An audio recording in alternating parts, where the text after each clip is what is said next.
Ever find yourself kind of, I don't know, daydreaming about how life could be better? Like, what if this or Oops. what if that? Oh, totally, yeah. It's Ugh. so easy to get stuck in that headspace. Right. But that's actually what we're diving into today, this idea of, well, there's the statement we found that really resonated about reflecting on your past and looking ahead at the future and how that can unlock some serious fulfillment. Okay, I'm intrigued. Let's hear it. So the source we're looking at says, I am proud of the journey I've traveled and excited about the path ahead.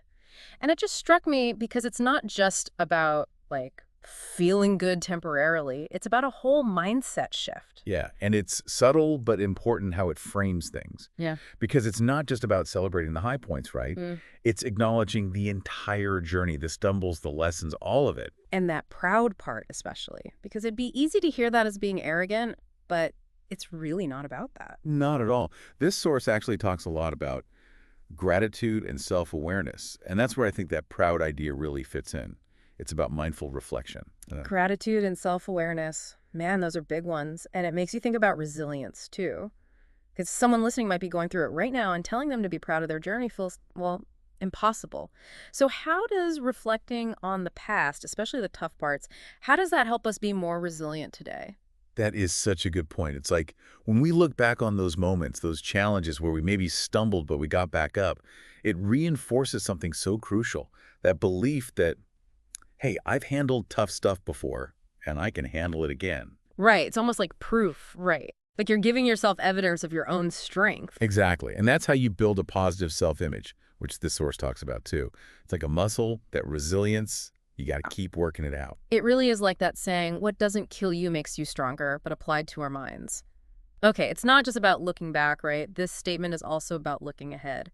And I'll be honest, I get so caught up in the day to day sometimes, I totally forget to look beyond, the immediate to do Oh, list. for sure. It's so easy to get stuck in that rut. Totally. So, how does this idea, this statement, help us break free from that? Well, there's this other phrase in the source that I love. Open yourself up to possibilities. Because when we face the future with excitement, with anticipation, it's almost like we're priming ourselves to actually see opportunities that are already there.